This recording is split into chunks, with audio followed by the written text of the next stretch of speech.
ಸ್ನಾನ ಮಾಡ್ಕೊಂಡು ಬಂದು ಇವಾಗ ತಿಂಡಿ ತಿನ್ನಬೇಕು. ಕಾಫಿ ಕುಡ್ದಿಲ್ಲ. ಆ್ಯಕ್ಚುಲಿ ಇವಾಗ ನಾನು ಸ್ವಲ್ಪ ಖಾಲಿ ಹೊಟ್ಟೆ ಕಾಫಿ ಕುಡಿಯೋದು ನಿಲ್ಸಿದ್ದೀನಿ. ಯಾಕಂತ ಹೇಳಿದ್ರೆ ಅಸಿಡಿಟಿನ ಅದು ಜಾಸ್ತಿ ಮಾಡಿದಂತ. ಸೊ ಫಸ್ಟ್ ಈಗ ಅದು ತುಪ್ಪ ತಿಂದೆ, ಬಾದಾಮಿ ತಿಂದೆ, ಬಿಸಿನೀರು ಕುಡ್ದೆಲ್ಲ ಆಯಿತು. ಇವಾಗ ಫ್ರೂಟ್ ತಿಂದಿದ್ದೀನಿ. ಸೊ ಫ್ರೂಟ್ ತಿಂದು ಸ್ಕಿನ್ ಕೇರ್ ಮಾಡಿ ದೆನ್ ತಿಂತೀನಿ. ಸೊ ನನ್ನ ಸ್ಕಿನ್ ಕೇರ್ ತೋರಿಸ್ತೀನಿ ರೀ. ನನ್ನ ಸ್ಕಿನ್ ಕೇರ್ ಇಷ್ಟೊಂದಿದೆ ಅಂತ ಅನ್ಕೋಬೇಡಿ. ಇದು ಟೋನರ್, ಆಮೇಲಿಂದ snail mucin, moisturiser, sunscreen and eye cream. ತುಂಬ ಇಂಟ್ರೆಸ್ಟ್ ಇದ್ದಾಗ ಇಷ್ಟೆಲ್ಲ ಯೂಸ್ ಮಾಡ್ತೀನಿ. ಇಲ್ಲ ಅಂತ ಹೇಳಿದ್ರೆ ಮಾಯ್ಶ್ಚರೈಸರ್, ಸನ್ಸ್ಕ್ರೀನ್ ಅಂತೂ ಕಂಪಲ್ಸರಿ ಯೂಸ್ ಮಾಡೋದು. ಈಗ ಸ್ಕಿನ್ ಕೇರ್ ಮಾಡ್ಕೊಂಡು ಸಿಗ್ತೀನಿ. ಓಕೆ, ಬಾಯ್.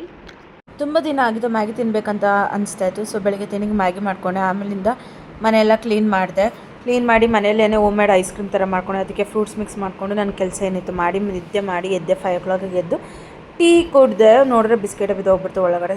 ಟೀ ಅಂತ ಇದ್ದೀನಿ, ಕಾಫಿ ಕುಡಿದೆ. ಆಮೇಲಿಂದ ಝೆಪ್ಟೋ ಅಲ್ಲಿ ನಮ್ಮ ಮನೆ ಐಟಮ್ಸ್ ಎಲ್ಲ ಆರ್ಡರ್ ಮಾಡ್ಕೊಂಡೆ. ನೋಡಿದ್ರೆ ಕರೆಂಟೇ ಹೋಗ್ಬಿಡ್ತು. ಕತ್ಲಲ್ಲೇ ಅಡುಗೆ ಮಾಡ್ಕೊಂಡೆ. ಓಕೆ, ಬಾಯ್.